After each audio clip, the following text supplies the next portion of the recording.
ومنهم من يستمع إليك حتى إذا خرجوا من عندك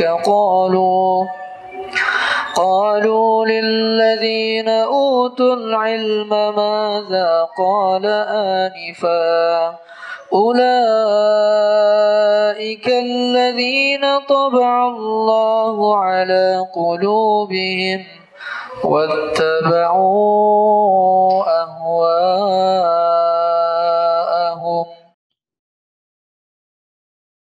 Alhamdulillah nahmaduhu wa nasta'inuhu wa nastaghfiruh wa na'udzu billahi min syururi anfusina wa min sayyiati a'malina may yahdihillahu fala mudilla lahu wa may yudlil fala hadiya lahu asyhadu an la ilaha illallah wahdahu la syarika lahu wa asyhadu anna muhammadan abduhu wa rasuluh.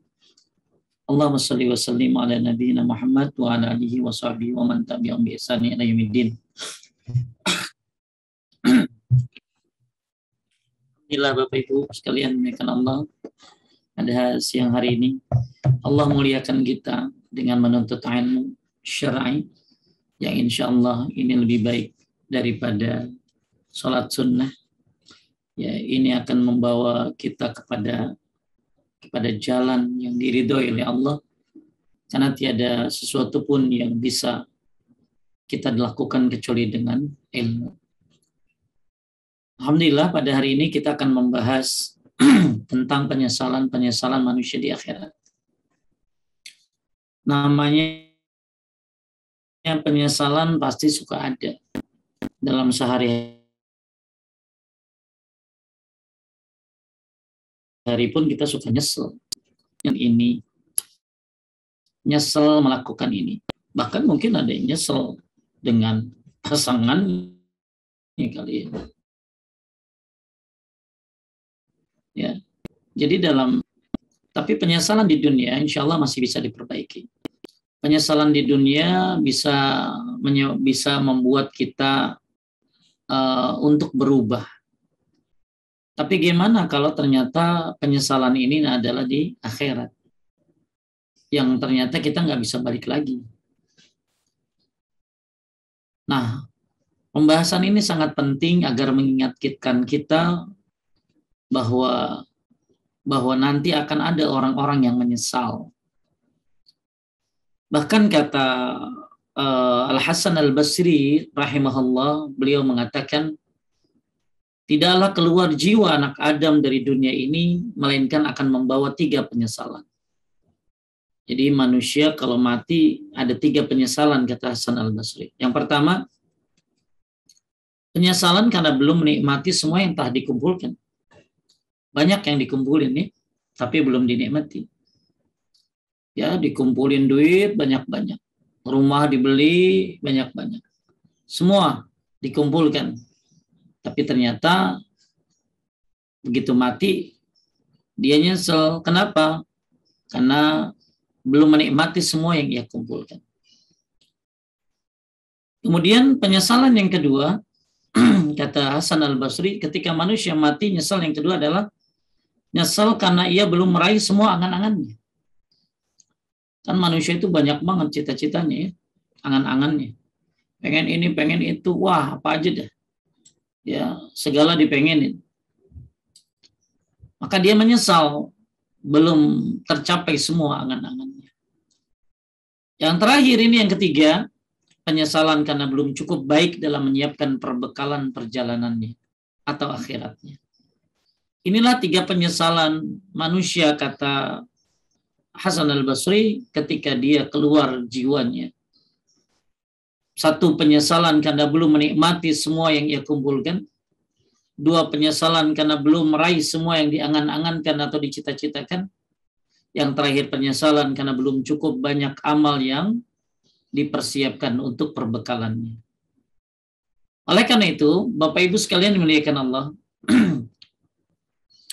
kalau kita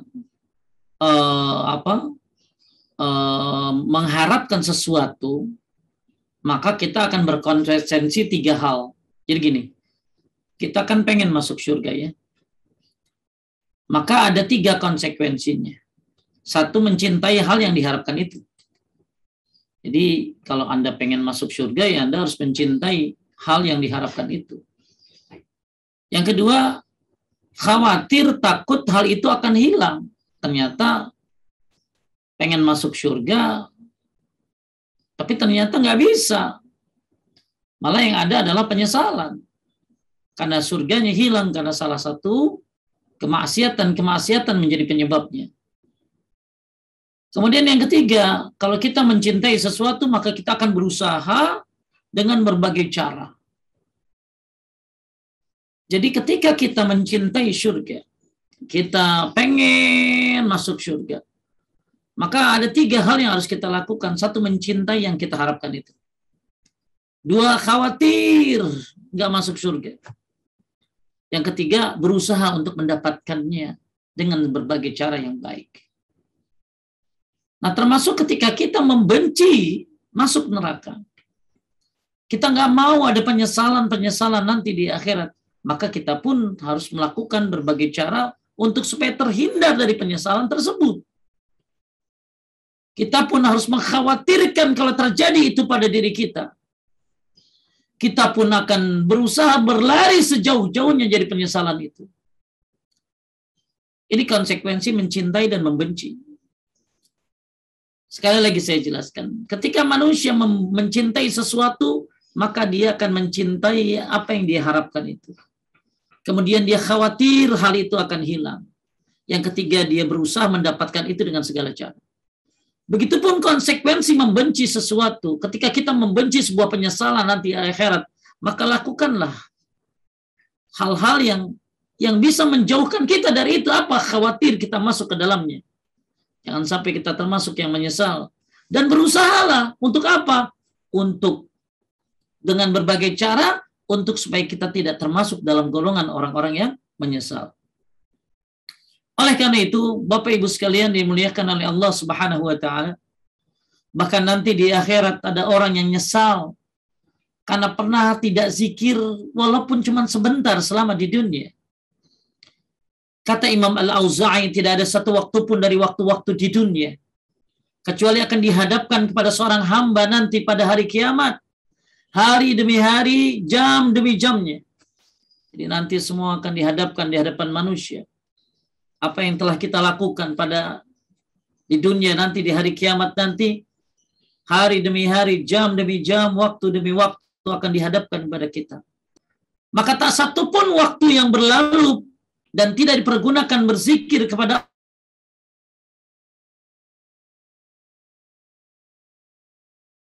Allah kecuali akan menjadi sebuah penyesalan. Zikir itu jadi nyesel luar biasa. Itu yang baru zikir pernah nggak zikir sedikit doang. Gimana yang memang hidupnya jauh dari zikir, jarang berzikir, malah hidupnya penuh dengan kemaksiatan. Maka jangan sampai kita menyesal nanti pada hari kiamat nanti. Maka dari sekarang kita pelajari apa-apa yang membuat manusia menyesal di sana. Dengan berbagai kita berusaha untuk mencari jalan alternatif agar tidak mencapai penyesalan nanti di sana. Inilah yang hari ini kita akan bahas tentang penyesalan manusia di akhirat. Bapak Ibu sekalian dimuliakan oleh Allah Subhanahu wa taala. Di dalam Al-Qur'an banyak kalimat-kalimat penyesalan itu menggunakan kalimat ya laita. Ya laita atau laita. Jadi banyak di dalam Al-Quran kalimat-kalimat penyesalan itu menggunakan kalimat laita. Nah, berikut ini akan kita lihat penyesalan ayat-ayat tentang penyesalan manusia di akhirat. Akan saya share screen pembahasan kita pada hari ini.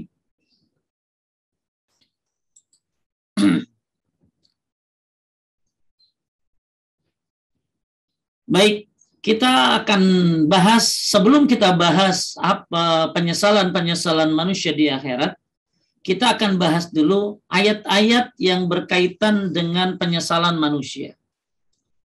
Yang pertama, nanti ada manusia yang nyesal di akhirat, andaikan dulu aku hanyalah tanah. Kita sering dengar firman Allah, inna anzarnakum azaban qariba Yauma yanzurul mar'u ma qaddamat yadahu wa yaqulul kafiru ya laitani kuntu turaba. Siapa yang mau baca? Ya Ustaz. Baik. Sesungguhnya kami telah memperingatkan kepadamu, wahai orang kafir, tentang siksa yang dekat. Pada hari manusia melihat segala yang telah diperbuat oleh kedua tangannya, dan orang kafir berkata, alangkah baiknya andaikan dahulu aku hanyalah tanah. Kenapa Widya? Kenapa orang kafir pengen jadi tanah? Karena pengen dihidupkan kembali dalam Islam. Pengen dilahirkan kembali. Baik. Jadi dalam tafsir At-Tabari disebutkan bahwa nanti orang kafir itu akan melihat binatang dihisap. Jadi ternyata binatang-binatang itu nanti dihisap loh. Itu binatang ya akan dihisap ya, gimana kita ya? Binatang akan dihisap.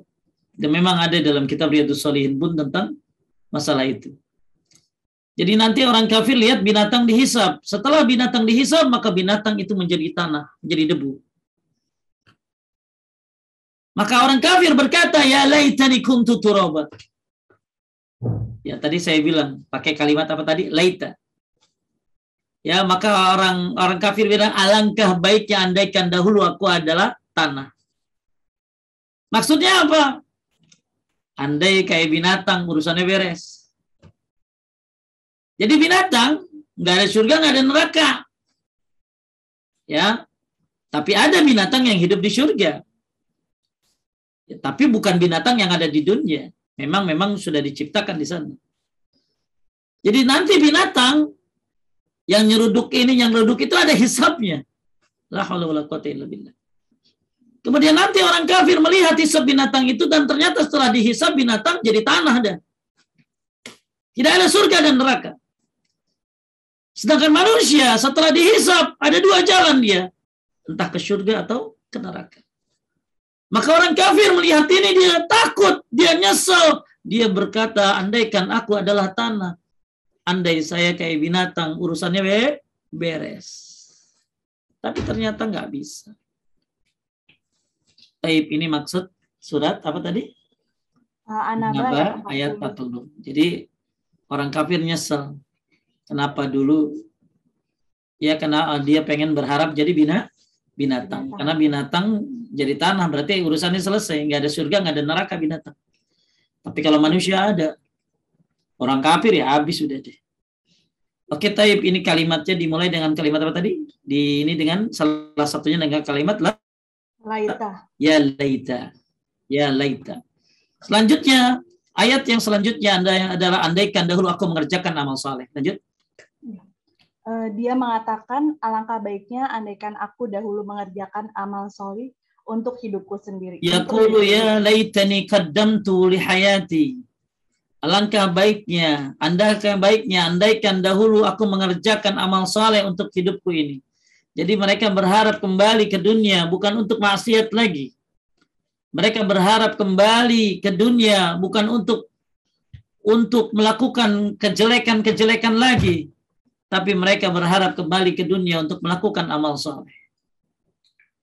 Maka kita yang masih hidup, yang belajar tentang masalah ini, mari beramal saleh sebelum datang waktu di mana manusia akan nyesel tidak beramal saleh selama di dunia. Bahkan mayit pun berharap untuk bisa sholat 2 rakaat. Mayit yang sudah ada di alam kubur berharap bisa sholat walaupun hanya 2 rakaat. Anda bisa banyak kan?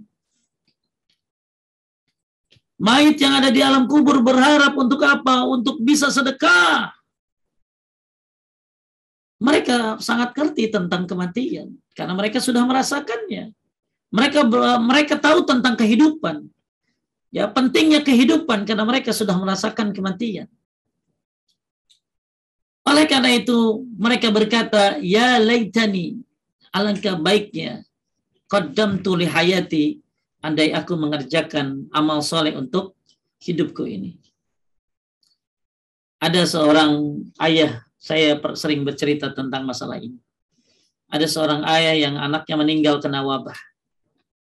Kemudian ayahnya bermimpi bertemu dengan anaknya. Lalu ayahnya bertanya kepada anaknya, nah apa yang terjadi di sana?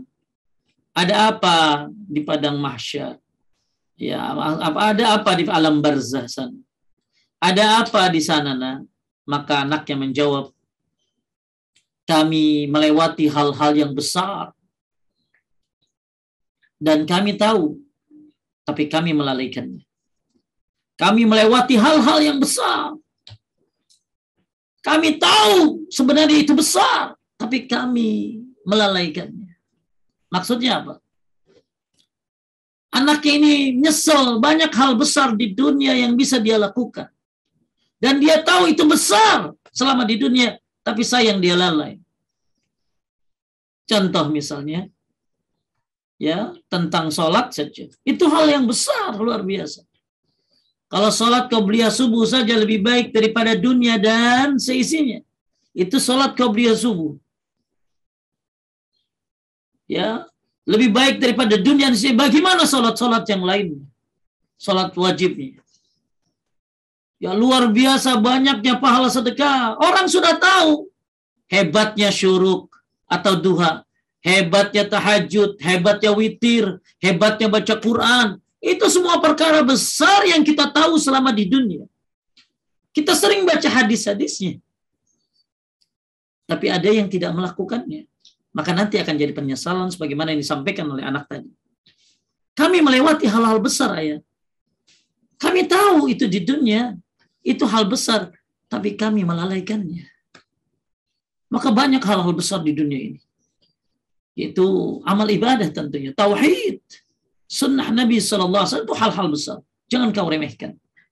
Karena kau akan menyesal nanti. Kemudian yang ketiga, penyesalan yang ketiga adalah bahkan mereka mengatakan kami adalah orang yang yakin. Walau tara idzil mujrimuna nakisu ru'usihim 'inda rabbihim Rabbana absarna wa sami'na farji'na na'mal salihan inna muqinun. Lanjut. Dan alangkah ngerinya jika sekiranya kamu melihat ketika orang-orang berdosa itu menundukkan kepalanya di hadapan Rob-nya. Mereka berkata, wahai Rob kami telah melihat dan mendengar. Maka kembalikanlah kami ke dunia. Kami akan mengerjakan amal soleh. Sesungguhnya kami adalah orang-orang yang yakin. Ya Rab, Rabbana absarna. Ya Rab, kami telah lihat. Lihat apa? Lihat apa, Wid? Ya Ustaz. Lihat apa di sini? Wahai Rabb kami telah melihat. Lihat apa? Lihat alam kubur. Iya, betul. Kami telah mendengar orang-orang disiksa, melihat orang-orang yang disiksa. Ya, melihat apa? Melihat neraka.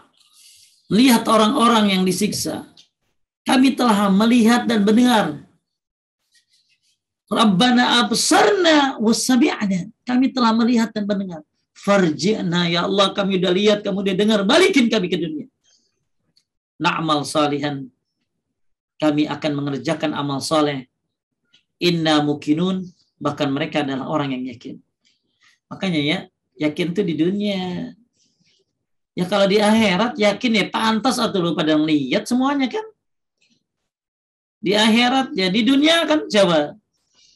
Siapa yang pernah melihat Rasulullah Sallallahu Alaihi Wasallam? Nggak ada kan? Kecuali para sahabat tabiin, yang para sahabat yang pernah melihat Rasulullah Sallallahu Alaihi Wasallam. Kalau tabiin yang melihat sahabat, paham Bu? Coba Mira pernah ketemu Nabi Muhammad? Belum kan? Tapi yakin nggak? Yakin, Ustaz. Yakin. Ya, Dina pernah ketemu Nabi Muhammad? Belum, Ustaz.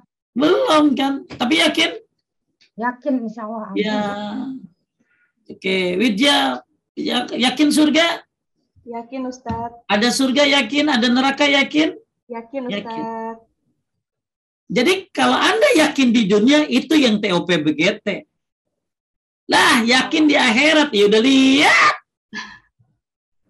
Lihat orang dipanggang, saya yakin ya Allah. Nah, kemana Allah waktu di dunia kemarin? Makanya kalla law ta'lamuna ilmal yakin la tarawunnal jahim thumma la tarawunnaha 'ainal yakin Tsumma latus'alunna yawma idzin 'anin na'im. Kalla law ta'lamuna 'ilmal yakin. Tuh. Makanya pupuk keyakinanmu dari sekarang. Yakin surga, yakin ada neraka. Maka jauhkan dirimu dari neraka dan dekatkan dirimu ke surga. Emang udah lihat loh, ada bapak-bapak. Ya, kalau saya ngajar nggak mau dia diterangin neraka. Dia maunya terangin surga, pokoknya. Ya, jadi sampai istrinya bilang begini sama saya. Kalau nanti ngajarin suami saya, Pak Ustadz jangan terangin nerakanya, dia kagak percaya. Sampai ada ibu-ibu saya kasih tahu nih dalilnya nih Bu. Langsung bapaknya bilang gini, emang Pak Ustadz pernah ke sono? Astagfirullahalazim. Orang kalau pengen tahu neraka ada di Quran, ada di sunnah banyak. Tinggal dia yakin apa enggak. Ya. Jadi nanti orang-orang yang tidak yakin, ya, yang tidak yakin akan nyesal nanti. Tidak yakin terhadap hari kebangkitan, tidak yakin terhadap hari pembalasan, tidak yakin dengan surga dan neraka. Maka nanti mereka akan menyesal, bahkan mereka akan mengatakan, inna mukinun, saya sekarang yakin ya Allah. Ya pantas sudah yakin dong. Orang udah ngelihat kok. Ya. Pantas yakin dong. Udah lihat dengar orang yang ngejerit kok. Tapi sekarang bagaimana caranya Anda di dunia yakin gitu loh. Maka orang yang bertauhid, ilmu, yakin, ikhlas, jujur, patuh, cinta, menerima. Tuh, salah satunya adalah yakin. Syarat-syarat la ilaha illallah, ilmu. Yakin tuh. Orang kalau ngucapin asyhadu an la ilaha illallah, ilmu, berilmu, yakin, ikhlas, jujur, patuh, cinta, menerima. Jadi kalau Anda pengen yakin, belajar, bro. Kalau mau yakin mah, belajar. Kalau pengen tahu tentang surga neraka, nggak usah pergi ke sana dulu. Udah ada di Quran dan Sunnah. Anda harus belajar. Maka ketika Anda belajar akan muncul keyakinan, keikhlasan. Jangan sampai nanti di akhirat baru saya yakin sekarang, saya yakin. Di dunia yakin mah. Yang keempat, Allah Subhanahu wa taala berfirman, "Wa hum yastarikhuna fiha rabbana akhrijna na'mal salihan ghairal ladzi kunna na'mal. Awalam nu'ammirkum ma yatazakkaru fi man tazakkara wa ja'akum an-nadhir fazuqu fama lidh-dhalimin min nasir." Lanjut. Dan mereka berteriak di dalam neraka itu, ya Tuhan kami, keluarkanlah kami, niscaya kami akan mengerjakan amal yang solih berlainan dengan yang telah kami kerjakan. Dan apakah kami tidak memanjangkan umurmu dalam masa yang cukup untuk berpikir bagi orang yang mau berpikir. Jadi gini nih, lihat. Jadi nanti ada orang teriak dalam neraka, bilang, akhrijna ya Allah, keluarin kami ya Allah, keluarin kami ya Allah. Ya, pokoknya keluarin kami akan beramal saleh. Apa kata Allah? Allah bilang apa? Awalam nu'ammirkum ma yatazakkara fi man tazakkara wa ja'akum an-nadhir. Apakah kami tidak memanjangkan umurmu dalam masa yang cukup untuk berpikir? Ente kenapa masuk neraka bahasa kita mah? Orang dipanjangin umurnya kok. Umur di sini kata Ibnu Abbas adalah 40 tahun. 40 tahun. Ya. Jadi kenapa masuk neraka padahal umurnya dikasih sampai 40 tahun? Dan kenapa nggak mau berpikir? Ya, kenapa nggak mau berpikir? Maka kita disuruh berpikir. Ya, apalagi dikasih panjang umur. Bukan untuk happy-happy, birthday. Tapi justru berpikir, apa yang sudah kita perbuat untuk akhirat? Kemudian di sini Allah berfirman, dan telah datang kepadamu pemberi peringatan. Apa pemberian peringatan ini? Maksudnya uban. Apa? Uban. Jadi mereka teriak dalam neraka pengen keluar. Keluarin kami ya Allah. Saya akan beramal soleh. Ya Allah cuma jawab, awalam nu'ammirkum, apakah tidak dipanjangkan umurmu? Umur panjang kenapa kok masuk neraka? Padahal banyak kesempatan untuk belajar. Kemudian kenapa nggak mau berpikir dan telah datang peringatan? Uban maksudnya. Bukankah udah ubanan? Nah inilah empat ayat, contoh-contoh ayat-ayat penyesalan. Ya, yang ada yang pakai kalimat laita. Ya, laita. Baik, kita akan masuk pada pembahasan apa aja penyesalan-penyesalan manusia di akhirat nanti. Yang pertama adalah penyesalan pada waktu datang kematian. Lanjut. Firman Allah Azza wa Jalla. Firman Allah Azza wa Jalla, hingga apabila datang kematian kepada seseorang dari mereka, dia berkata, "Ya Tuhanku, kembalikanlah aku ke dunia, agar aku berbuat amal yang soleh terhadap yang telah aku tinggalkan." Sekali-kali tidak. Sesungguhnya itu adalah perkataan yang diucapkannya saja, dan di hadapan mereka ada dinding sampai hari mereka dibangkitkan. Ini penyesalan yang pertama. Penyesalan begitu datang kematian. Ya nyesel, ya Allah, ya Allah. Kembalikan aku berbuat amal soleh terhadap apa yang aku tinggalkan. Bahkan ya, jangankan begitu nyawanya dicabut ya. Begitu lagi saat sakit-sakit aja udah nyesel, betul nggak?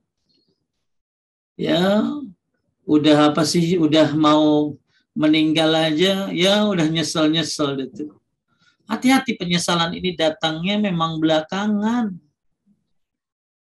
Maka ketika manusia sadar bahwa penyesalan itu akan datang, maka dia harusnya bebenah diri dong. Banyak orang sebelum mati aja udah minta maaf, betul nggak? Maafin mami ya, maafin papi ya. Nah, maafin ya. Itu orang itu belum mati dia. Udah minta maaf. Ya, ada orang mau meninggal nyesel. Ya bagus ya. Minta maaf. Nah, gimana nanti di akhirat penyesalannya kayak apa? Maka ini poin yang pertama, penyesalan ketika datang kematian. Poin yang kedua adalah penyesalan ketika tidak mengikuti Rasul. Nah, makanya penting kita mengikuti Rasulullah Sallallahu Alaihi Wasallam. Ya, Allah Subhanahu Wa Taala berfirman, "Yauma tuqallabu wujuhuhum fin nari yaquluna ya laitana." Tuh, kalimat apa nih? Ya laita. Laita lagi. Laitana ata'ana Allah wa ata'ana Rasul. Lanjut. Pada hari ketika muka mereka dibolak-balikan dalam neraka, mereka berkata, "Alangkah baiknya andaikan kami taat kepada Allah dan taat pula kepada Rasul." Diapain mukanya? Dibolak-balikan Ya, nyesel. Ngomong apa? Ya laitana ata'ana Allah wa ata'ana Rasul. Andai kami taat kepada Allah dan taat kepada Rasul. Tuh. Taat Allah dan taat kepada Rasulullah Sallallahu Alaihi Wasallam. Hati-hati, ya, nggak taat kepada Rasul. Maka siapapun yang mengalahkan Rasul tidak akan pernah bisa. Pernah ada orang bilang begini, Abu Bakar begini loh. Dia fanatisan Abu Bakar tuh. Maksudnya dia mengambil pendapat Abu Bakar. Umar begini loh. Pokoknya ini masing-masing belain Abu Bakar, satu lagi belain Umar. Kalau nggak salah dalam masalah urusan haji. Tiba-tiba datang Ibnu Abbas. Lalu Ibnu Abbas bilang gini, ini kata Allah, ini kata Rasul. Harusnya kan selesai dong. Ketika kalau Allah, kalau Rasul selesai. Ini orang masih belain Abu Bakar, masih belain Umar. Apa kata Ibnu Abbas? Hampir saja turun hujan batu dari langit. Hampir saja turun hujan batu dari langit. Aku bilang kalau Allah, kalau Rasul, kalian malah bilang kalau Abu Bakar dan Umar. Apa maksud daripada perkataan Ibnu Abbas? Siapapun manusia nggak bisa mengalahkan perkataan Allah dan Rasulnya. Walaupun manusia-manusia yang sudah dijamin surga seperti Abu Bakar. Lihat Abu Bakar. Abu Bakar kan mertua Rasul, sahabat Rasul.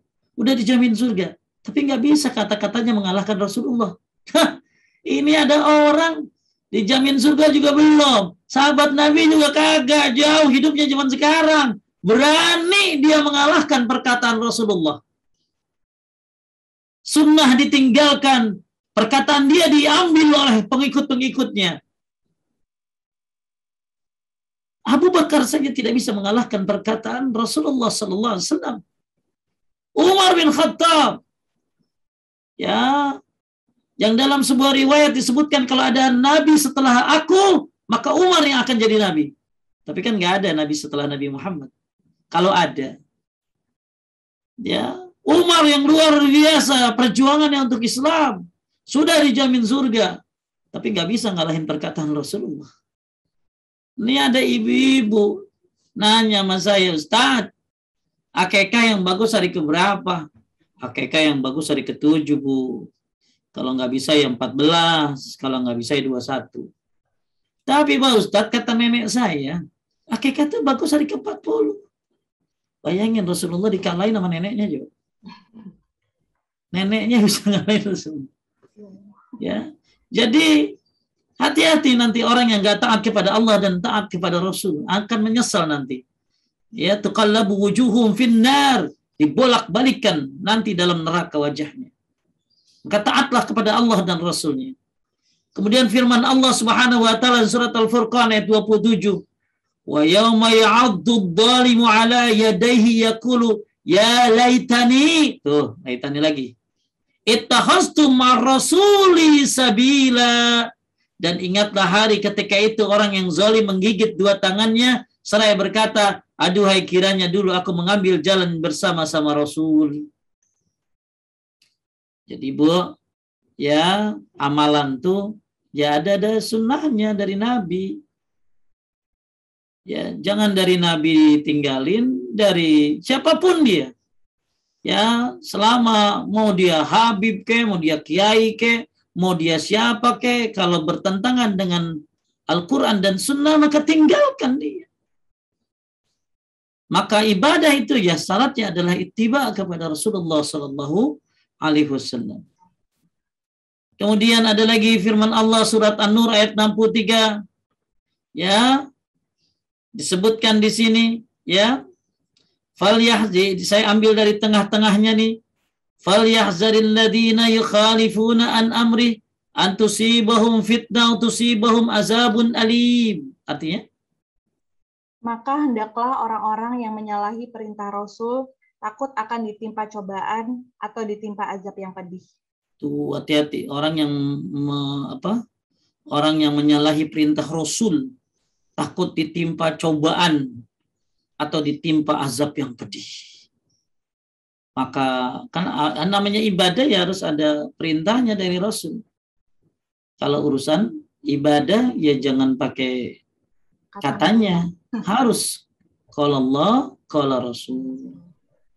Kemudian Allah juga berfirman dalam surat An-Nisa ayat 115, "Wa may yushakkikir rasula min ba'di ma tabayyana lahul huda wa yattabi' ghayra sabilil mu'minin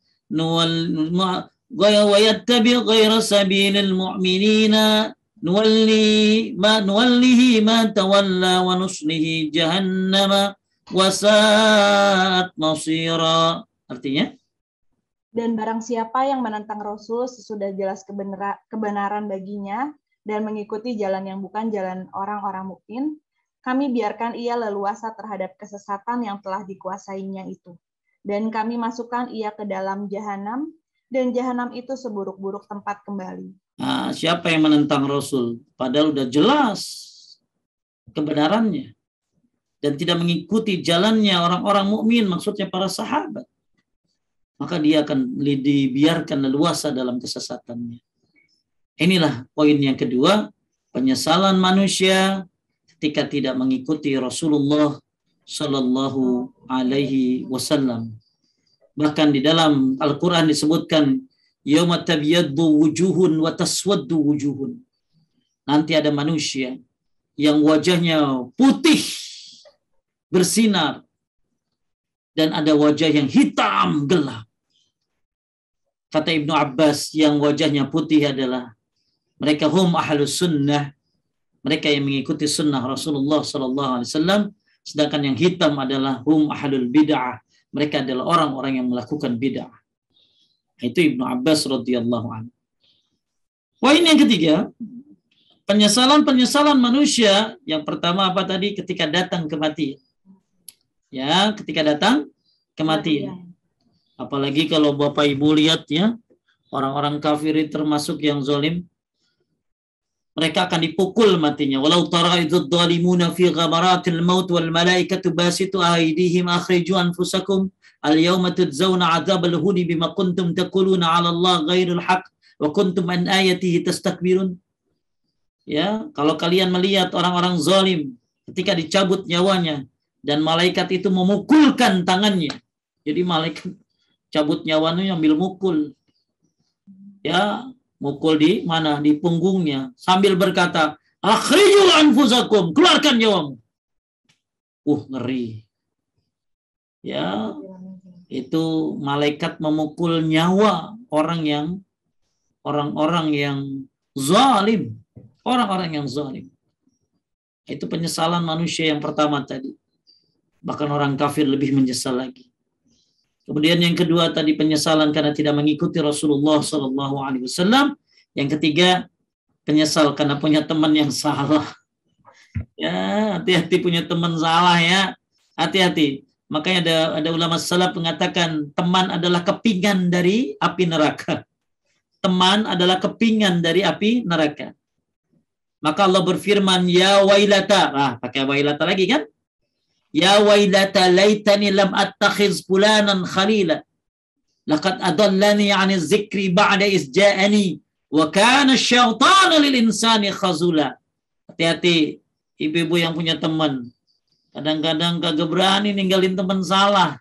Ustadz, saya kalau ketemu dia diajakin ngewain baik.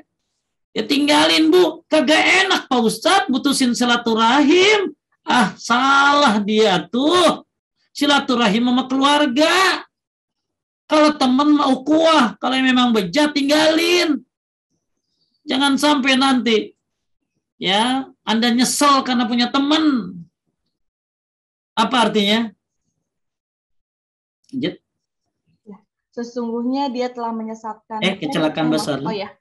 Kecelakaan besarlah bagiku, andaikan aku dahulu tidak menjadikan si dia itu teman akrabku. Hati-hati. Nyesel saya Allah punya teman dia. Nyesel. Wah, teman itu macam-macam ya. Ada teman kayak makanan bergizi dan imunisasi kali kalau belajar. Jadi gini, ada Ibnu Qayyim membagi teman menjadi 4. Ada teman kayak makanan bergizi. Maksudnya apa? Kalau datang dia semua sehat. Kenapa? Semua perbaikan gizi kalau datang dia. Ini teman yang bagus dalam urusan agama.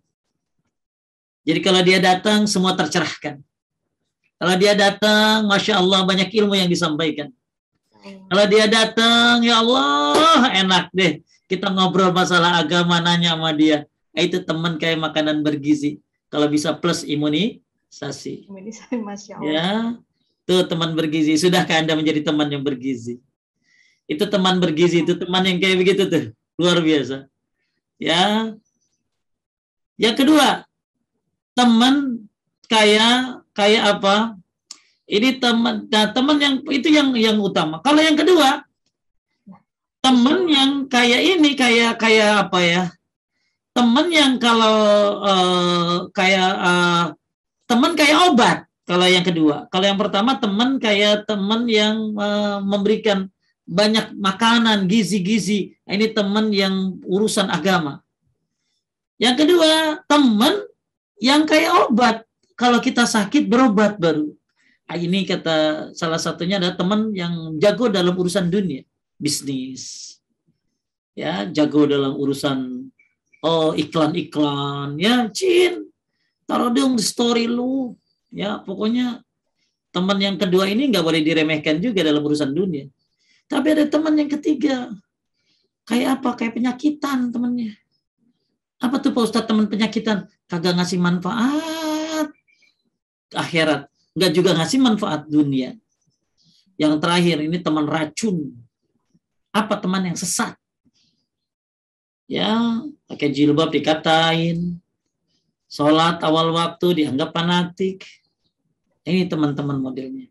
Maka kalau Anda tetap temani dia, silakan kalau mau memberikan hidayah, Tapi kalau Anda bisa terbawa, tinggalkan dia.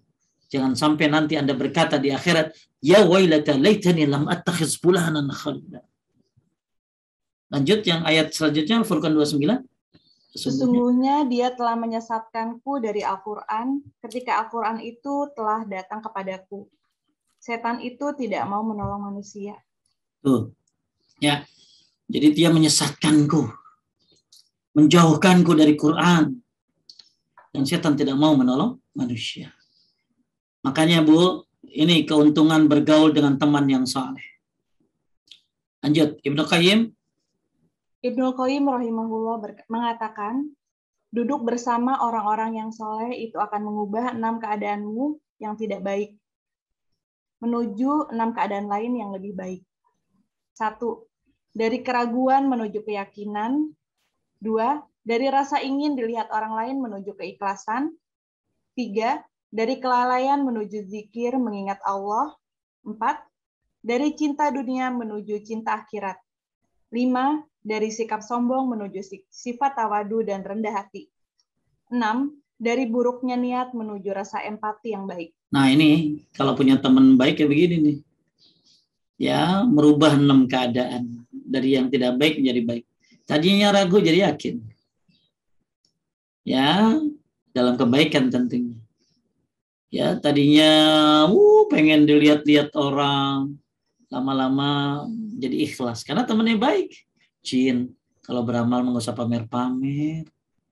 Kan biar kayak dikit biasa orang gitu. Biar orang lain tunau.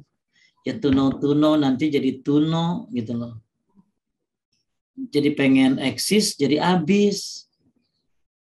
Dari kelalaian menuju zikir, tadinya lalai, nggak kenal zikir pagi sore, nggak kenal zikir habis sholat, diajari.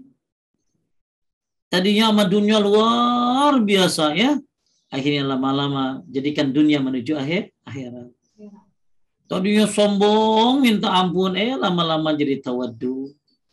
Tadinya niatnya buruk, hatinya akhirnya jadi baik. Inilah kenapa pentingnya punya teman-teman yang baik.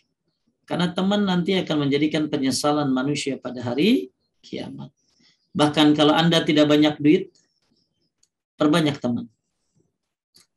Ya, kalau Anda nggak punya banyak duit, perbanyak teman.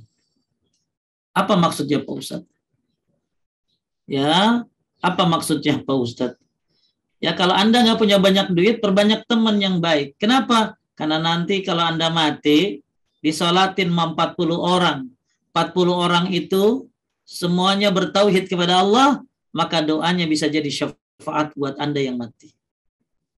Tapi jumlah temannya berapa tadi?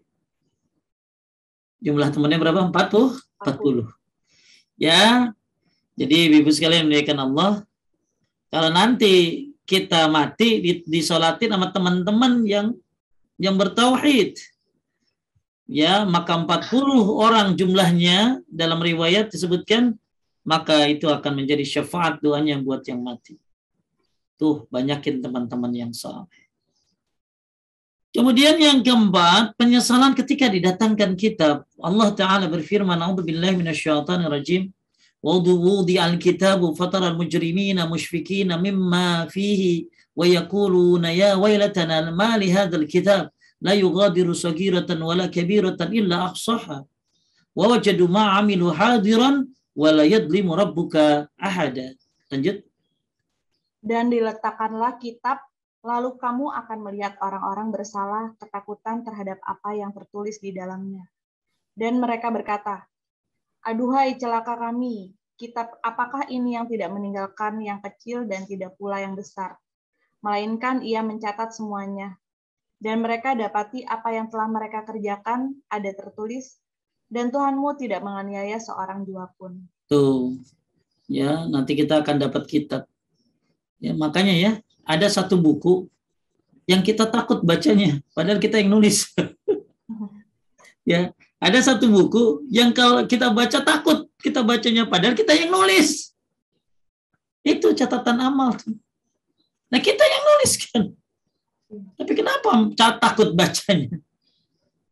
Ya, makanya ya wailata ya jadi di sini disebutkan ya Ya yaqulu ya wailatana ma li hadzal kitab la yuqadiru saghiratan wa la kabiratan illa ahsaha.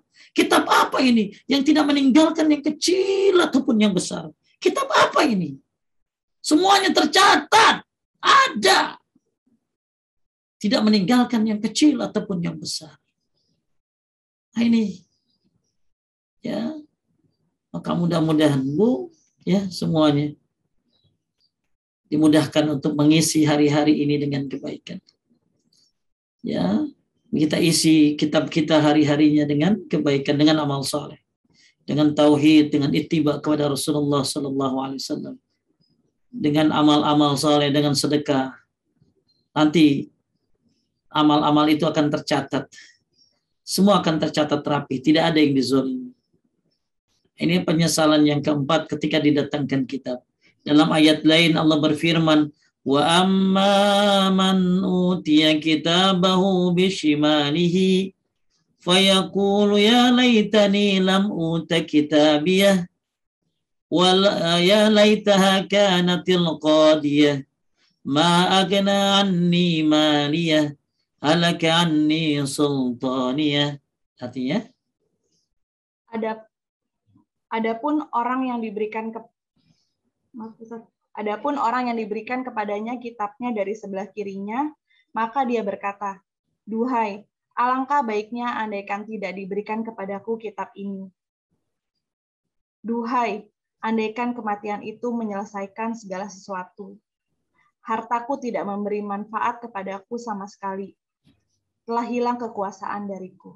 Masya Allah, nggak bisa apa-apa.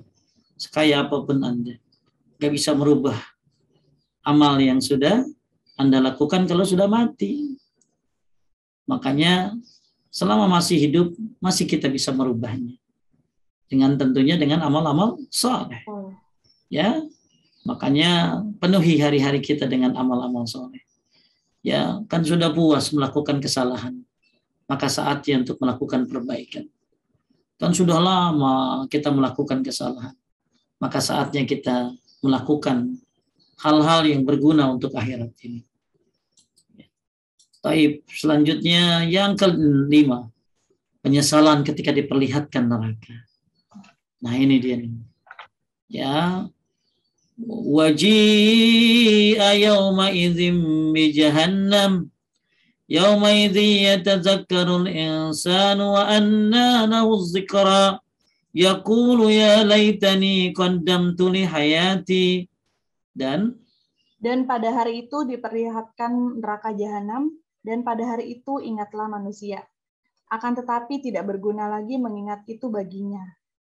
Dia mengatakan, alangkah baiknya kiranya aku dahulu mengerjakan amal soleh untuk hidupku ini. Ini baru diapain teh? Baru dilihatin ya teh ya? Dilihatin aja. Baru dilihatin doang, belum masuk, baru dilihatkan saja. Makanya seorang laki-laki berkata kepada Ibnu Mas'ud radhiyallahu anhu, sampaikan kepada kami berita tentang neraka, bagaimana iya? Beliau radhiyallahu anhu menjawab, seandainya engkau melihatnya, niscaya hatimu akan bergeser dari tempatnya. Kalau kita melihat neraka, kata Ibnu Mas'ud, hatimu akan bergeser dari tempatnya. Haula wala quwwata illa billah. Kalau baca tentang neraka luar biasa. Tapi kepanjangan waktunya kalau terangin tentang neraka banyak sekali. Tentang masalah neraka ini. Ya, nama-namanya, ya. Ada musimnya, ada panas, ada dingin. Ya, dan kemudian juga malaikat-malaikatnya yang bengis. Masya Allah. Maka kita pantas untuk berdoa, Allahumma inna nas'alukal jannah wa na'udzubika minan nar. Ya Allah, jauhkan kami dari neraka dan mendekatkan kami kepada surga. Baca itu 3 kali setiap hari, maka neraka akan berkata, jauhkan dia dariku. Surga pun akan berkata, dekatkan dia kepadaku. Maka kata Ibnu Qayyim ada 4 yang bagus dipikirin. 1, mikirin surga, dan yang kedua bagaimana cara masuk ke dalamnya. Yang ketiga mikirin neraka, yang keempat bagaimana cara menghindarinya. Maka kata Ibnu Mas'ud, seandainya engkau melihat neraka, niscaya hatimu akan bergeser dari tempatnya. Inilah penyesalan yang kelima ketika manusia diperlihatkan neraka jahanam. Kemudian yang keenam, penyesalan ketika berdiri di hadapan neraka. Firman Allah Azza wa Jalla, "Walau tara iz wuqifu 'alan nari faqalu ya laitana nuraddu wa la nukazziba bi ayati rabbina wa nakuna minal mu'minin. Bal badalahum ma kanu yukhfuna min qablu walau ruddu la'adu lima nuhu anhu wa innahum lakadzibun."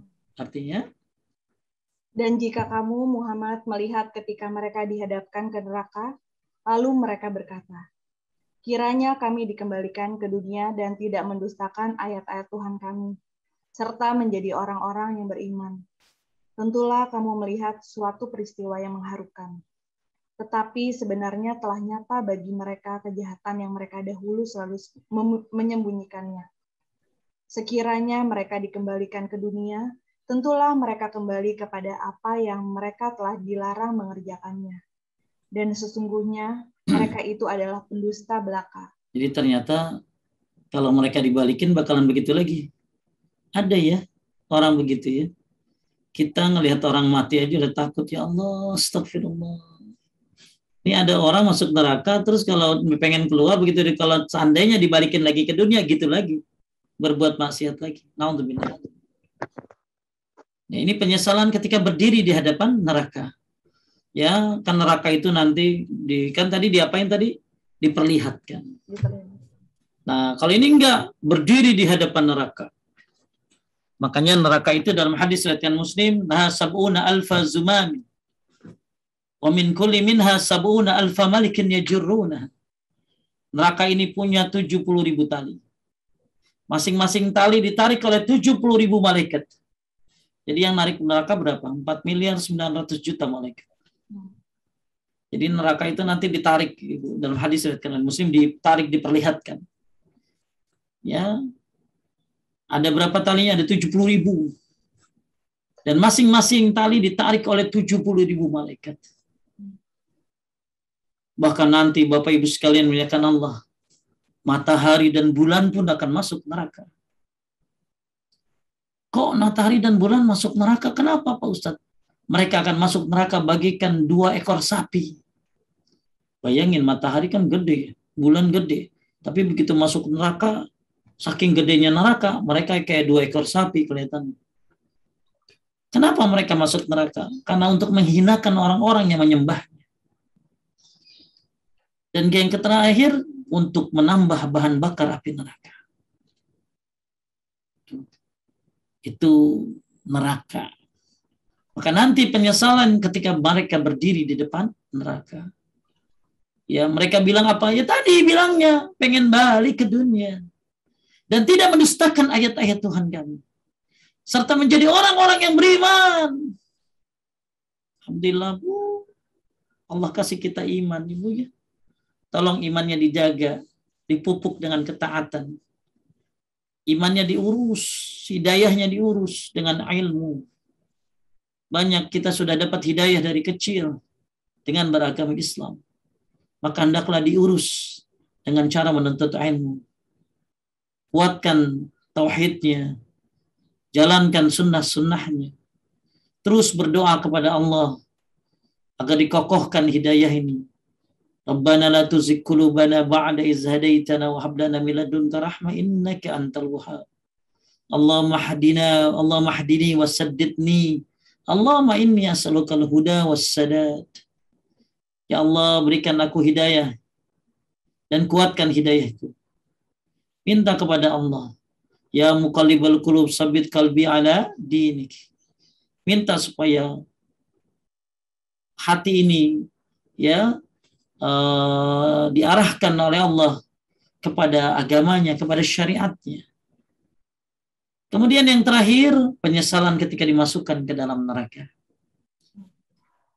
Yauma tuqallabu wujuhuhum fin nari yaquluna ya laitana ata'na Allah wa ata'na Rasul qala rabbana inna ata'na sadatana wa kubara'ana wa kubara'ana fadalluna as-sabila rabbana atihim di'afaini minal azabi wal'anhum la'nan kabira. Artinya Pada hari ketika muka mereka dibolak-balikan dalam neraka, mereka berkata, alangkah baiknya, andai kata kami taat kepada Allah dan taat pula kepada Rasul. Dan mereka berkata, ya Tuhan kami, sesungguhnya kami telah mentaati pemimpin-pemimpin dan pembesar-pembesar kami. Lalu mereka menyesatkan kami dari jalan yang benar. Ya Tuhan kami, timpakanlah kepada mereka azab 2 kali lipat dan kutuklah mereka dengan kutukan yang besar. Ya, jadi yang disalahin di sini siapa? Mimpin. Mimpin kami, besar-besar kami. Pembesar. Lalu karena mereka makanya jadi pemimpin itu bagus. Kalau dia bagus, maka dia akan mendapatkan banyak keutamaan. Kalau dia salah, nyuruh pada yang salah, maka dia akan mendapatkan dosa dari orang yang mengikutinya. Ya, timpakan kepada mereka azab 2 kali lipat. Ya, inilah 7 penyesalan ketika manusia di akhirat. Yang terakhir tentunya ketika dia dimasukkan ke dalam neraka. Maka ibu-ibu, bapak-bapak sekalian, mari berubah sebelum penyesalan tidak lagi berguna. Diriwayatkan dari Ibnu Umar radhiyallahu anhuma, beliau berkata, Rasulullah sallallahu alaihi wasallam memegang pundakku seraya bersabda, kun fid dunya ka'annaka gharib aw 'abirus sabil. Jadilah di dunia ini layaknya orang asing atau pengembara. Jadi Anda harus sadari, Anda ini orang asing di dunia ini. Ini bukan rumah kita tuh di sana, di surga. Kita ini orang asing, kita ini pengembara. Namanya orang asing kan pasti harus pergi dong. Orang tinggal di rumah tamu aja cuma 3 hari kok. Maka sadarilah kita ini orang asing, kita ini pengembara. Makanya Imam Syafi'i, dia nggak tua, dia nggak lemah, tapi dia selalu bawa tongkat. Lalu ditanya, kenapa kamu tidak lemah, kamu tidak tua, tapi pakai tongkat? Apa kata Imam Syafi'i? Supaya mengingatkan kepada diriku kalau aku adalah seorang musafir di dunia ini. Saya ini musafir. Ya. Maka sadarilah kita ini musafir. Kita nggak selamanya hidup. Kita harus pergi nanti suatu saat. Lalu apa yang kita bawa?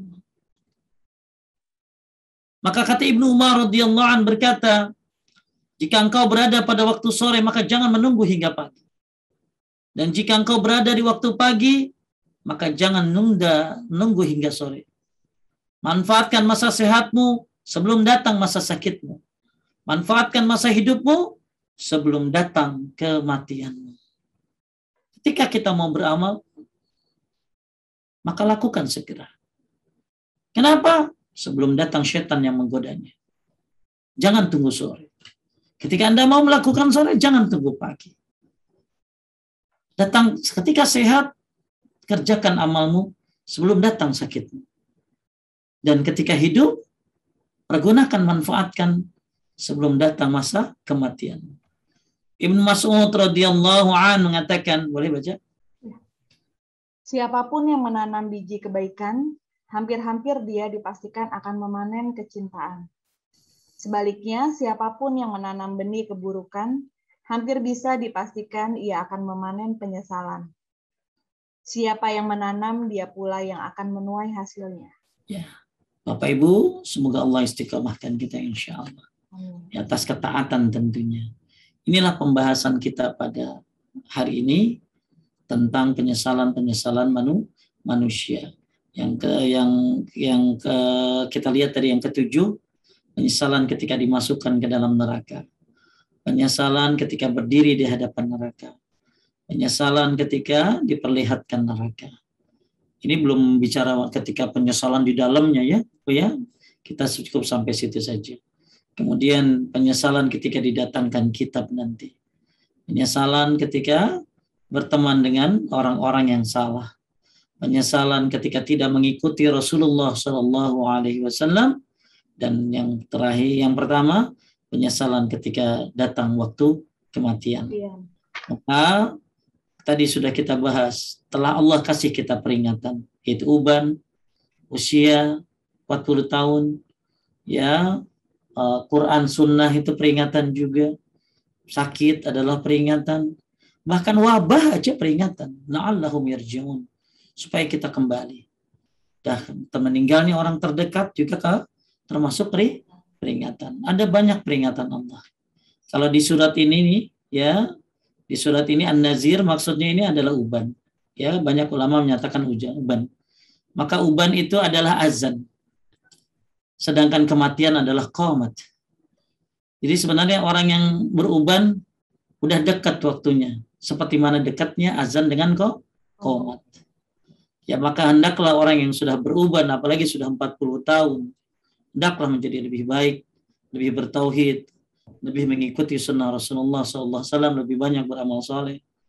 Ya, karena telah datang peringatan berupa uban. Bahkan ada yang menyebutkan Ibnu Rajab, uban adalah peringatan kedua setelah Al-Quran. Jadi banyak Allah kasih kita peringatan. Di antaranya adalah uban. Kemudian, ya, jangan sampai nanti di akhirat baru yakin. Belajar yakin dari sekarang. Ya, yakin dengan tauhid, yakin dengan keimanan. Ya, belajar dari sekarang. Nggak bakal bisa yakin tanpa menuntut ilmu.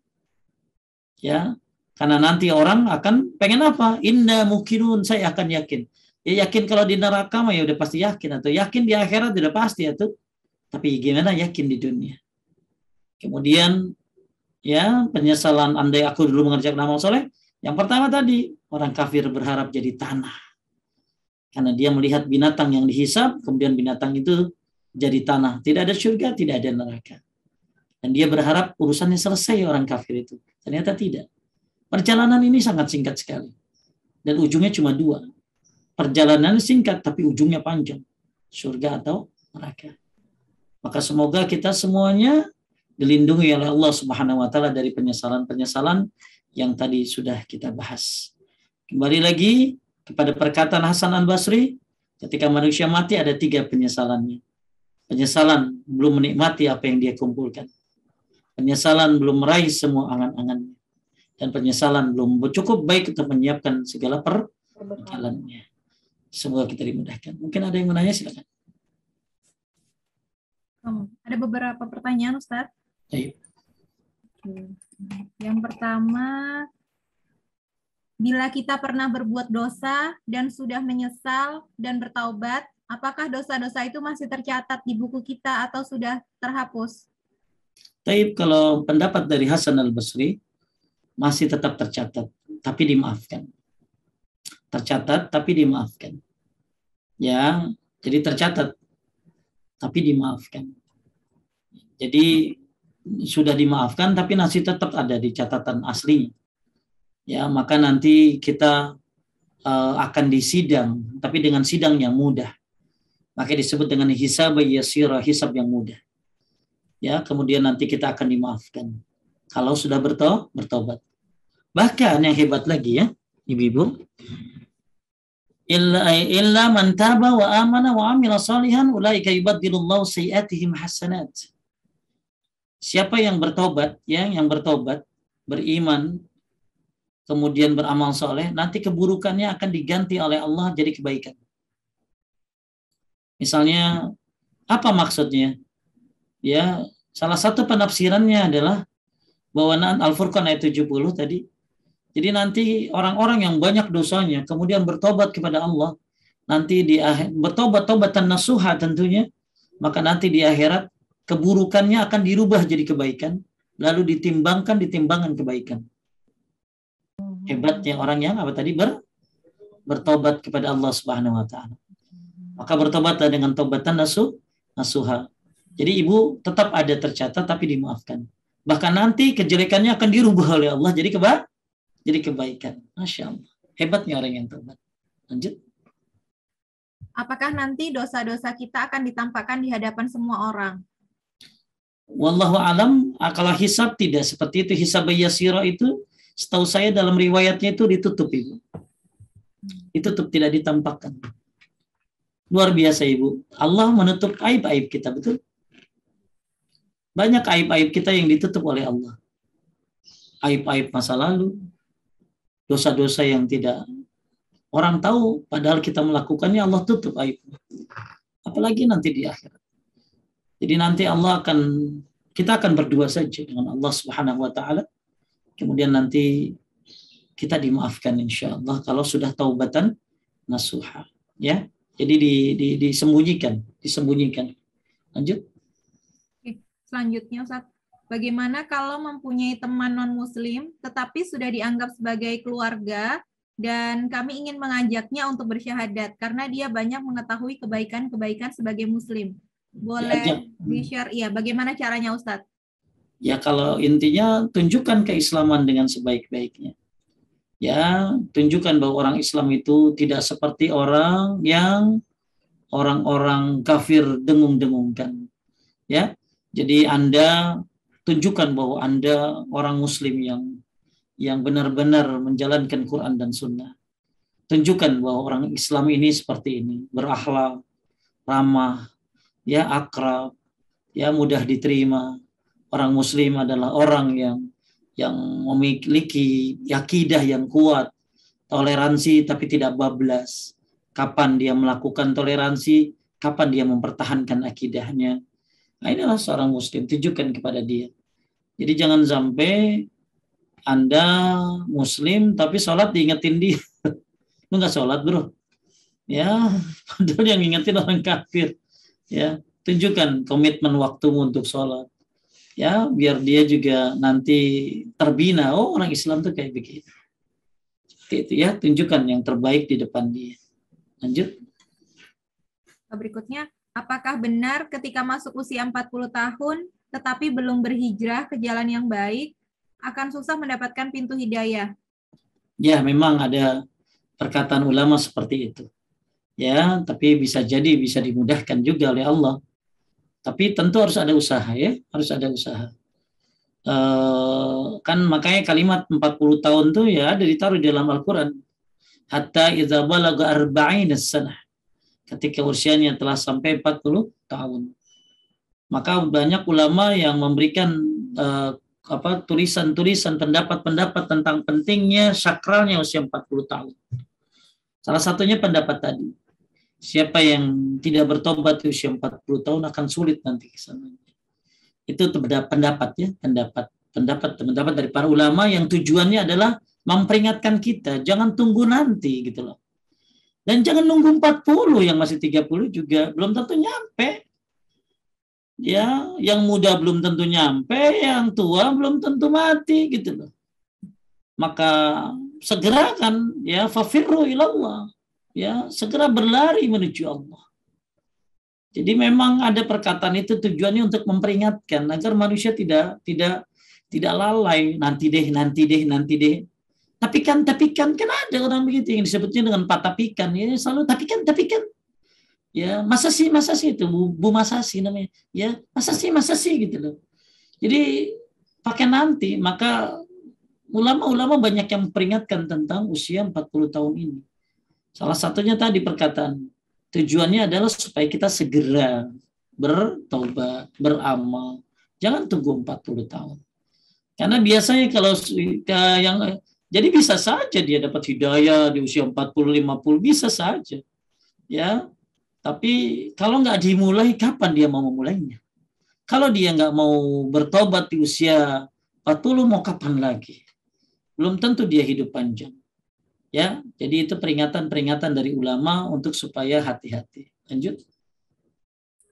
Ustadz, ini ada satu jamaah yang raise hand, Ibu Reni. Boleh langsung bertanya, Ustadz? So, Bu Reni memang rajin dia nanya. Bu Reni. Silakan, Bu Reni. Oh iya, ini sekarang sudah bisa. Assalamualaikum, Mas Ustadz. Waalaikumsalam. Saya senang sekali sama Anda itu, aduh kalau di mana-mana tak kejar terus. Saya itu pengen nanya Ustadz AHG, kalau tobat nasuha. Tadi kan Ustadz mengatakan kalau kita sudah tobat maka semua keburukan akan diganti menjadi kebaikan. Betul. Itu memberikan sangat harapan kepada kami yang banyak dosanya. Al-Furqan 70 ya. Al-Furqan 70. Al-Furqan 70. Oh, Al-Furqan 70. Siap, nanti saya cari. Ya, pertanyaanku begini. Apakah kalau Ustadz dan Ustadzah itu udah pasti nggak akan mungkin punya dosa seperti saya ini? Kagak. Bisa lebih banyak atau? bagaimana lebih banyak? Dia tahu kok dosanya. Kalau mau berbuat ini dosa, berbuat ini dosa. Kalau kami ini kan nggak ya. Taunya karena belajar tanya. Tapi kalau kalian kan tahu 100%. Orang artinya Al-Quran aja tahu kok. Mohon aku dikasih pencerahan, terima kasih Ustaz Agus. Baik. Ya belum tentu ya orang seperti saya banyak dosanya ya. Masalahnya dosa nggak berbau saja. Makanya justru orang mukmin itu harus merasa seperti banyak dosa. Malah kalau habis beramal takut. Jadi jangan kita merasa nggak ada dosa, nggak boleh. Makanya kata Muhammad bin Wasi, kalau dosa itu berbau, nggak ada yang mau dekat-dekat sama saya. Itu ulama yang begitu. Ya, ulama merasa banyak dosanya. Jadi bedain antara banyak dosa sama merasa yang banyak. Ya, jadi nggak boleh kita merasa nggak ada dosa, nggak boleh. Kita justru harus merasa kayak banyak dosa. Contoh Umar bin Khattab. Umar bin Khattab ketika dia mau meninggal, dia dipuji-puji oleh seorang pemuda. Wahai Umar, engkau seorang khalifah, engkau sahabat Rasul. Wah, dipuji-puji. Apa kata Umar? Andai yang aku lakukan seimbang dengan dosa-dosaku, pas dengan dosa-dosaku, itu sudah cukup bagiku. Insya Allah Umar bin Khattab. Padahal udah dijamin surga ini. Tapi merasa kalau apa yang saya lakukan, Umar itu kan naklukin negara-negara. Luar biasa jasanya. Yaitu murid Rasulullah SAW yang luar biasa. Abu Bakar, Umar, Utsman, Ali. Tapi begitu Umar meninggal, dia bilang, kalau semua yang aku lakukan itu impas dengan dosa-dosaku, itu sudah cukup bagiku. Bahkan kata Umar bin Khattab bilang begini, kalau ada suara dari langit mengatakan seperti ini, hei seluruh manusia, semua kalian masuk surga kecuali satu orang yang masuk neraka. Maka Umar merasa, akulah orang yang takut. Allahu Akbar. Jadi Umar bin Khattab radhiyallahu an, dia berkata, kalau ada suara dari langit yang mengatakan semua manusia masuk surga kecuali satu orang, maka Umar merasa, saya takut, sayalah orangnya. Seperti itulah seorang mukmin. Mereka merasa banyak dosa dan merasa amalnya belum sempurna, tapi terus menyempurnakan ibadahnya. Ya, mudah-mudahan nggak ada kata terlambat buat semuanya. Bahkan seorang pendosa pun seperti Umar bin Khattab dulu pendosa, membunuh anaknya, preman. Tapi lihat akhir hayatnya bahkan dikuburkan di samping Rasulullah Sallallahu Alaihi Wasallam. Umar bin Khattab. Ya, nggak ada istilah hijrahnya lebih lama atau hijrahnya terlambat. Yang penting sungguh-sungguh enggak dia. Ada orang hijrahnya udah 10 tahun tapi jalan di tempat. Doa sujud aja dari dulu kagak berubah-berubah. Subhanallah alabe. Ya, tauhidnya kagak nambah-nambah. Karena bangga dengan hijrahnya, tapi lupa untuk semangat dalam beramalnya. Maka lihat seorang sahabat Nabi. Saya lupa namanya ya. Seorang sahabat Nabi yang masuk Islam. Sa'ad bin Mu'az. Sa'ad bin Mu'az itu Mbak Reni masuk Islam itu cuma 6 atau 7 tahun. Tapi begitu dia meninggal, arsy bergetar. Dan arsy bergetar. Arsy bergetar. Padahal masuk Islam baru 6 atau 7 tahun. Tapi luar biasa semangatnya untuk belajar Islam. Luar biasa menyempurnakan keislamannya. Sehingga begitu dia meninggal, arsy goncang. Siapa dia? Sa'ad bin Mu'az. Maka ini harapan buat yang apa? Yang pengen hijrah. Nggak ada kata terlambat. Yang penting semangat. Bisa jadi yang terlambat terakhir hijrahnya bisa jadi terdepan kalau dia sungguh-sungguh. Tapi yang duluan hijrah puluhan tahun tapi jalan di tempat, dia bisa terbelakang. Semangat semuanya. Insya Allah dimudahkan untuk husnul khatimah. selama mau. Amin. Insya Amin. Allah. Amin. Ya. Terima kasih Mas Sama-sama, Ustadz. Mbak Eni. Lanjut. Siapa lagi? Ada pertanyaan chatting? Iya. Oh, kitab. Tadi kan kita bicara tentang kitab ya Ustadz. Kitab itu diberikan di padang mahsyar, pada mahsyar, sirot atau di kontor Ustadz? Setahu saya sebelum kontor ya. Karena kontor itu kan sudah pembalasannya. Ya, wallahu alam. Ya, saya kurang detail tentang masalah itu. Tapi setahu saya sebelum sirat mungkin ya. Sebelum sirat. Saya lupa pembagiannya gimana. Tapi yang pasti ada pembagian kitabnya. Karena ada beberapa pendapat tentang masalah pembagian kitabnya. Apakah sebelum sirat ataukah setelah sirat? Wallahu a'lam. Ya, saya lupa belum bahas lagi. Insyaallah nanti saya coba lihat lagi. Ya, tapi pasti pembagiannya ada. Lanjut. Nih Ustadz, kalau ada kerabat dekat yang suka mengadu domba, apakah tetap harus dijauhkan sebagaimana halnya teman? Gimana? Oh, kerabat dekat nggak boleh diputuskan. Ya, bahkan kerabat dekat harus sabar dalam menghadapinya. Bahkan ketika Anda berbuat baik, dia berbuat jahat, Anda harus tetap berbuat baik. Ketika Anda membicara baik, dia berbicara jahat, Anda harus tetap berbicara baik. Maka efeknya adalah Anda akan ditolong oleh Allah Subhanahu wa Ta'ala. Salah satu cara mendapatkan pertolongan Allah adalah dengan sabar menghadapi keluarga yang seperti itu. Ya, jadi Ibu ada di keutamaan silaturahim. Jadi dalam keutamaan silaturahim itu, ya harus sabar sama keluarga. Nah, ketika ada keluarga yang rada-rada, ya sabar menghadapinya. Tapi kalau jaga jarak boleh, yang penting nggak boleh mutusin saja. Ya, nggak boleh mutusin. Jaga jarak boleh, tapi Anda nggak boleh memutuskan. Wallahu a'lam. Lanjut. Baik Ustaz. Orang ini, Afwan Ustadz izin bertanya, orang yang berhadas dari kencing tidak bersih semasa hidupnya akan disiksa di dalam kuburnya. Bukankah saat dimandikan semua dibersihkan? Apakah itu tidak menyebabkan terhindarnya si mayit dari siksa kubur? Tidak kan, jadi bukan masalah disuci. Jadi itu hubungannya dengan amalan sehari-hari, bukan di akhir ya. Kalau di mayit kan di akhir, ya itu kan. Jadi gini Ibu kan sholat tiap hari, bukan di akhir doang. Jadi kalau pertanyaannya gini, kan nanti dia kena siksa kubur karena nggak bersih. Nggak bersihnya itu bukannya hari itu, yang kemarin-kemarin gimana? Ya, jadi azab kubur salah sebabnya adalah karena tidak bersih dalam bersuci. Maka hendaklah kita bersih dalam bersuci. Hati-hati cipratan airnya.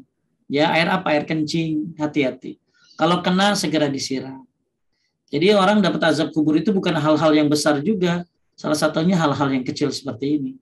Dan itu harus kita yakini karena hadisnya memang sahih. Nah sekarang begitu dia mati, dibersihin, ya lain lagi, emang kudu dibersihin. Bukan ngomongin yang terakhir, tapi gimana sebelum-sebelumnya, itu yang diomonginnya. Jadi bukan masalah yang akhir ya. Bukan kalau manusia dimandiin, emang harus dimandiin, ya bersih ya tuh. Tapi yang kemarin-kemarin itu loh, itu yang ditanya. Ya, lanjut. Ya, Ustaz. Ini ada ketika misalnya ada saudara yang merasa bahwa surga atau neraka itu hak prerogatif Tuhan. Jadi sampai usia lebih dari 60 tahun masih belum berlari menuju Allah. Itu gimana ya Ustadz? Ya kasihan tentunya. Surga neraka emang hak Allah, tapi manusia disuruh beramal. Ya, falyatanafasil mutanafisun.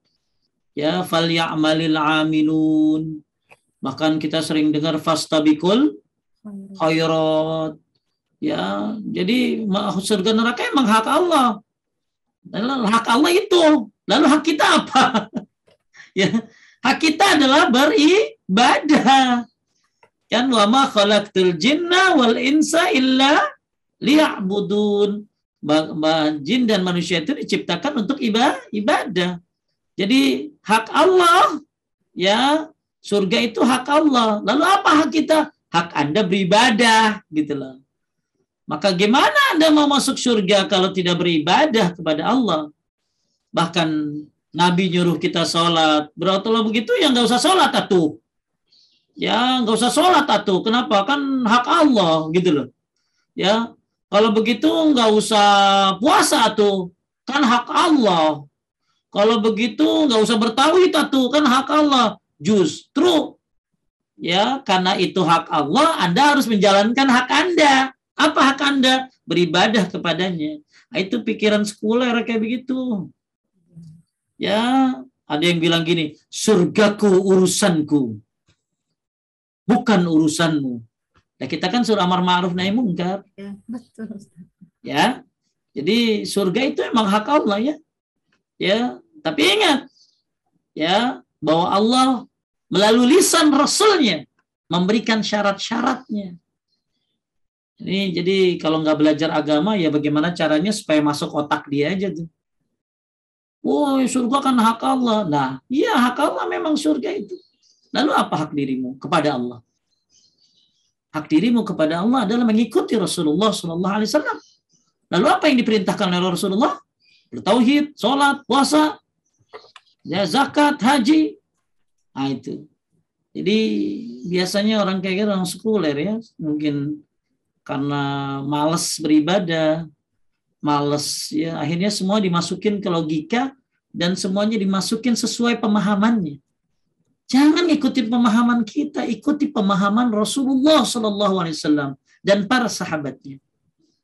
Ya, karena kita nih nggak ngerti Quran, nggak ngerti hadis, maka serahkan kepada ahlinya. Jadi kita ingat ya, kita punya hak, bahkan hakullah 'alal ibad an ta'buduhu wa la tusyriku bihi syai'a. Hak Allah dari hamba adalah engkau menyembahnya dan tidak menyekutukannya. Tuh, jadi kita punya hak sama Allah. Apa? Beribadah kepadanya dan tidak menyekutukannya. Lanjut. Bismillah. Saya pernah baca kalau sholawat Ibrahimiyah adalah sholawat yang sesuai tuntunan seperti yang diriwayatkan Bukhari. Yang ingin saya tanyakan adalah sholawat lain yang sesuai tuntunan selain sholawat Ibrahimiyah itu apa aja Ustaz? Ada 8 ya. Lihat silakan kalau ada Teh Ica mungkin kalau ada coba kasih. Ada berapa? Ada 8 ya sholawat yang diajarkan oleh Nabi SAW tapi lafaznya hampir sama-sama. Kalau Ibrahimiyah kan Allahumma shalli ala Muhammad wa Muhammad kama shallaita ala Ibrahim wa ala ali Ibrahim innaka Hamidum Majid. Allahumma barik ala Muhammad wa Muhammad kama barakta ala Ibrahim wa ala Ibrahim innaka Hamidum Majid. Ada lagi begini yang kedua. Allahumma shalli ala Muhammad wa ala Muhammad kama shallaita ala ali Ibrahim wa barik ala Muhammad wa ala Muhammad kama barakta ala ali Ibrahim innaka Hamidum Majid. Jadi enggak pakai Ibrahim tapi langsung ali Ibrahim. Itu yang kedua. Yang ketiga ada lagi. Allahumma shalli ala Muhammad wa ala Muhammad kama shallaita ala ali Ibrahim innaka Hamidum Majid. Allahumma barik ala Muhammad wa Muhammad kama barakta ala ali Ibrahim wa barakta ala ali Ibrahim fil alamin innaka Hamidum Majid. Itu ada 3 tuh. Allahumma shalli ala Muhammad wa Muhammad kama shallaita ala ali Ibrahim wa barik ala Muhammad wa Muhammad kama barakta ala ali Ibrahim fil alamin innaka Hamidum Majid. Ada 3. Ada lagi yang saya ajarin di waktu hari Jumat tuh ya. Jadi ada kurang lebih 8 sholawat yang diajarkan oleh Nabi Sallallahu Alaihi Wasallam. Coba ada yang bisa ngasih tahu enggak?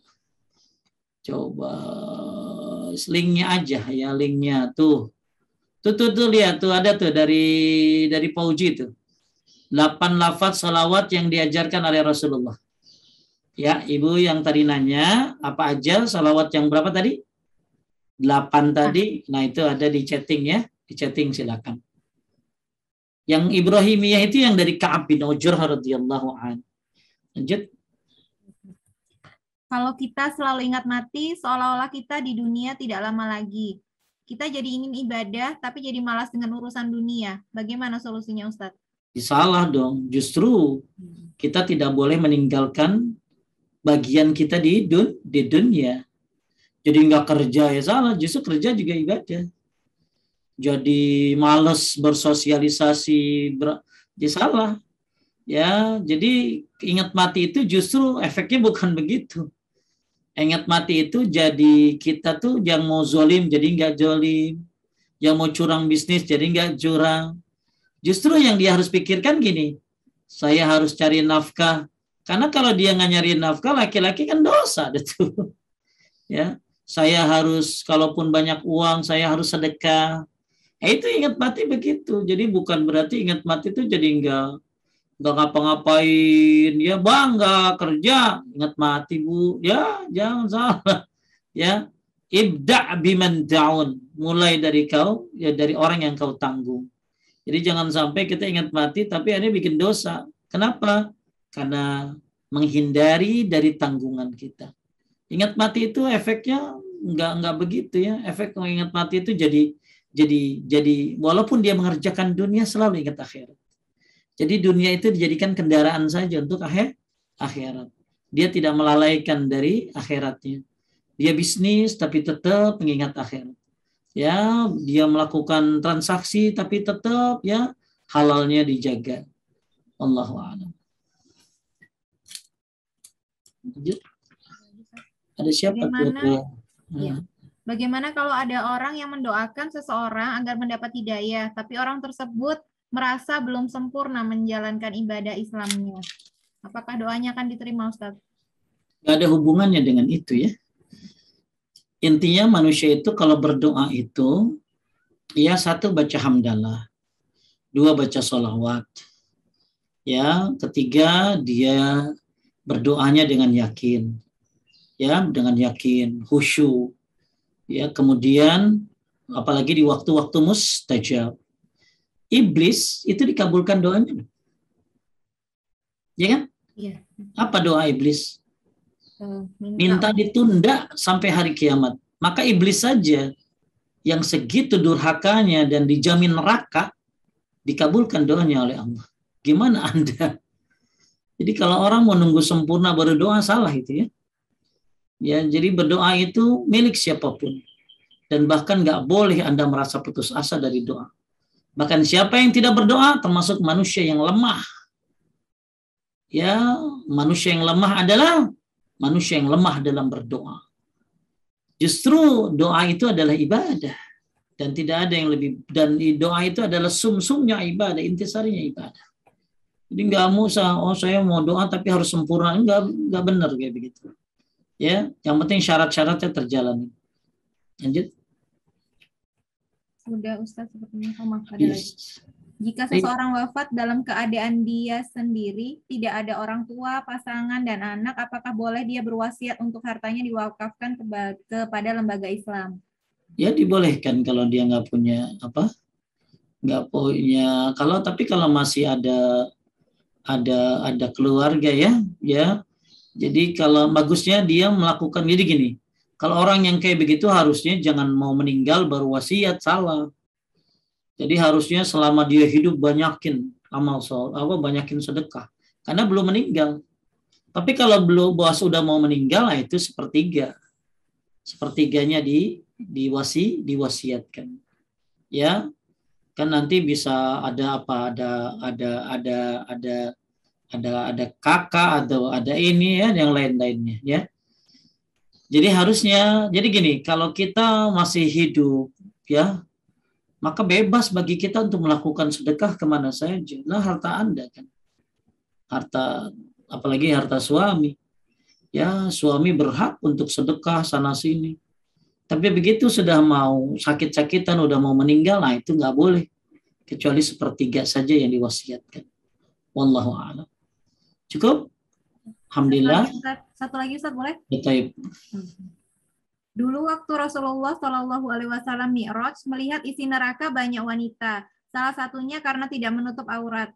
Nah, bagaimana dengan orang yang tidak menutup aurat tapi rajin ngaji? Katanya sehari 2 juz, biasanya 2 juz, dan baik sama orang.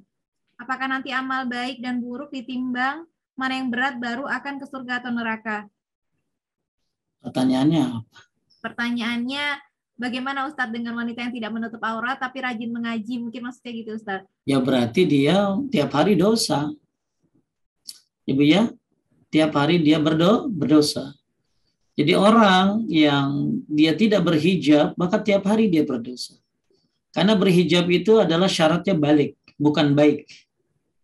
Ya, jadi syarat berhijab itu adalah baligh.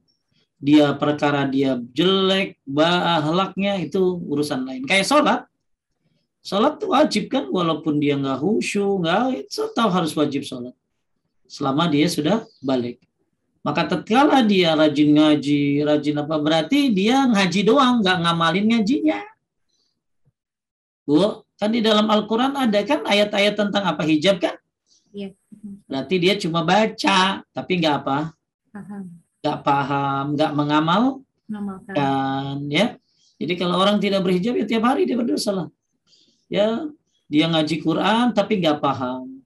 Padahal di dalam Al-Quran jelas ya ayat-ayat tentang hijab. Itulah kenapa dia nggak belajar tafsir. Dia nggak belajar, ya hanya sekedar baca doang. Maka hendaklah kita juga hendaklah baca dan juga belajar tafsirnya. Ya, jadi kalau dia baca Quran ya pahalanya tetap dapat ya. Tapi dia juga berdosa. Jadi impas akhirnya tuh. Itu. Udah habis ya. Satu lagi boleh ya Ustadz? Ya terakhir ya. Terakhir. Iya. Ini ada yang bertanya Ustadz, sering mendengar ceramah tentang kajian Islam itu ceritanya banyak mengenai neraka, sementara orang-orang non-Muslim itu banyak menceritakan tentang surga. Itu bagaimana ya Ustadz? Anda jangan dengerin cerita orang non-Muslim ya. Dengerin cerita Quran dan hadis itu. Di Al-Quran tuh ada cerita surga, ada cerita neraka. Ya, kalau cerita surga pasti enaknya tuh. Ya, nah kapan-kapan kita cerita surga juga boleh gitu ya. Ya, iya kan? Jadi di dalam Al-Quran tuh ada cerita surga, ada cerita neraka, ada cerita baik, ada cerita yang orang-orang yang buruk, diceritain banyak cerita-cerita tentang hal-hal yang luar biasa di dalam Al-Quran.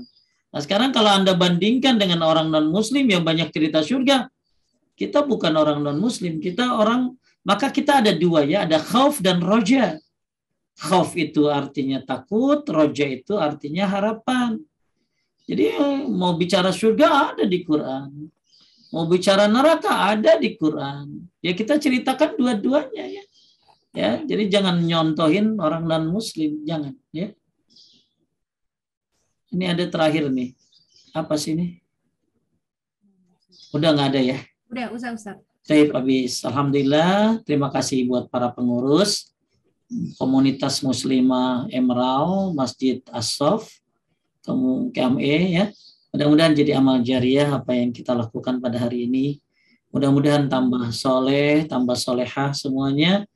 Mudah-mudahan kita belajar ini tujuannya untuk menghindari dari keburukan ya. Kalau yang baik mah pasti banyak. Ya, caranya juga banyak. Tapi yang buruk ini yang kita jangan sampai terjebak. Ya, jangan sampai kita terjebak pada penyesalan. Intinya kita berharap ya dengan pembahasan ini menghindari dari penyesalan-penyesalan di akhirat. Terima kasih buat semuanya. Barakallahu fikum. Subhanaka Allahumma wa bihamdika asyhadu an la ilaha illa anta astaghfiruka wa atubu ilaik. Assalamualaikum warahmatullahi wabarakatuh. Waalaikumsalam warahmatullahi wabarakatuh. Jazakallahu khair Ustaz. Sama.